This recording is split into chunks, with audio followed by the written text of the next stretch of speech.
Ano ang kaya mong panindigan kapag ang totoo ay nagsisimula ng manakit?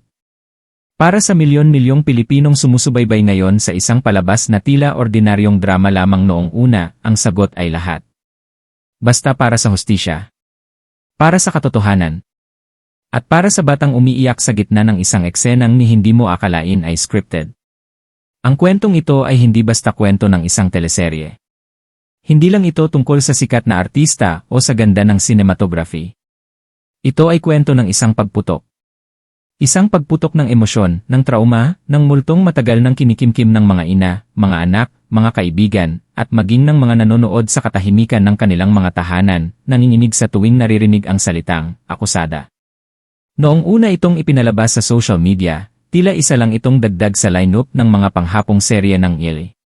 Pero isang linggo pa lang, napuno na ng reaksyon ang lahat ng sulok ng internet, sa Facebook, sa X, sa TikTok, sa Instagram. 61 million views. Hindi biro. Ang bawat clip, bawat eksena, bawat sulyap ni Andrea Torres bilang Lorena ay naging mitsa ng mga diskusyon. May mga naniniwala. May mga nagdududa. Pero lahat sila nakikinig. Nanonood. Nahuhulog. Dahil ang akusada sa ilalim ng kanyang entertainment value ay may tinatago. May sugat. May kirot na hindi mo agad mapapangalanan. Si Lorena, isang inang walang ibang inuna kundi ang kaligtasan ng kanyang anak. Pero paano kung ang sistemang dapat sana'y poprotekta sa inyo, ay ang mismong nagdududa sa'yo? Celia, ang inosenteng bata, ginampanan ni Erin Espiritu, na naging saksi sa isang krimen na hindi niya maipaliwanag, hindi niya maintindihan, pero ramdam na ramdam mo. At si Andrea Torres, hindi na lang basta aktres dito. Sa bawat luha, bawat sigaw, bawat pagkakapit sa kanyang anak, siya ay naging mukha ng libo-libong ina na handang isakripisyo ang lahat para lang hindi masaktan ang anak. Isang eksena ang tila naging trigger ng lahat. Isang mabigat, tahimik, at nakakakilabot na sandali kung saan sinaktan si Leah, isang bata. Sari, ito'y parte lamang ng kwento. Pero sa social media, ito'y naging refleksyon ng tunay na takot. May mga nanay na nag-comment ng hindi ko kaya panoorin ulit.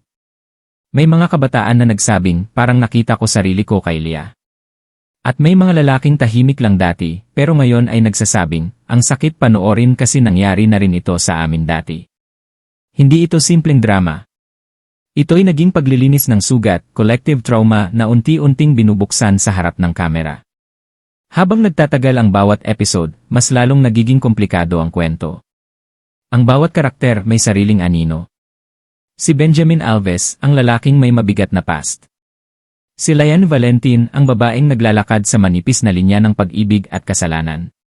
Si Ashley Sarmiento at Marco Massa, mga batang karakter na tila mas alam ang katotohanan kaysa sa mga nakatatanda. At ang mga supporting cast. Hindi lang sila mga extra. Isa-isa silang puzzle piece ng isang napakaitim na palaisipan. Minsan, ang isang teleserye ay parang salamin at kapag malinaw itong tumama sa katotohanan, hindi ka makatingin ng direkta. Minsan, masakit. Minsan, nakakagalit. Minsan, natutuksok ang iwan na lang. Pero hindi mo kaya. Dahil ang akusada ay hindi lang nagpapakita ng kwento, ito'y nang uusig. Tuwing alas negatibo, 4 ng hapon, milyong-milyon ang nakatutok. Hindi lang para sa update, kundi para sa closure. Para sa sagot. At kahit paulit-ulit nang pinapanood ang mga episode online, sa Jma Network, Akusada, sa YouTube, sa Reels at clips ng TikTok, hindi pa rin sapat. Kulang pa rin ang isang ulit para maintindihan ang bawat lihim. Kulang pa rin ang isang tingin para masabi kung sino ang talagang nagkasala. Ito ba'y kwento ng isang inang inaakusahan ng walang basehan? O ito ba'y kwento ng isang krimen na pilit tinatago ng mga taong may kapangyarihan? Mas lalo pa itong tumitindi sa likod ng kamera. Sa mga guerrilla clips nina Andrea Torres at Lian Valentin na nagkukulitan lang sa set, walang bakas ng bigat ng mga eksenang ginagampanan nila. Pero ito mismo ang nagpapaigting ng misteryo, paano nila nagagawa ito? Paano nila nadadala ang mga emosyon ng isang sambayanan? Habang papalapit tayo sa huling bahagi ng serye, mas dumarami ang haka-haka. May mga conspiracy theories na sinusulat sa mga forum, may mga breakdown videos sa YouTube, may mga fan edits na sinusubukang basahin ang ibig sabihin ng bawat yakap, bawat luha, bawat paninigaw. At sa gitna ng lahat ng ito, isang tanong lang ang umiikot. Hanggang saan ang kaya mong panindigan kung ang katotohanan ay hindi ka na pinaniniwalaan? Sa huli, hindi lang ito tungkol kay Lorena. Hindi lang ito tungkol sa bata. Ito ay tungkol sa atin na sa bawat pagpanood natin ng akusada, ay isa-isa ring hinaharap ang mga sugat na matagal na nating tinatago. At ang pinakamalaking revelasyon, hindi pa ito tapos. Mas madilim pa ang paparating. At sa mundong puno ng akusasyon minsan, ang tunay na krimen ay ang pananatiling tahimik.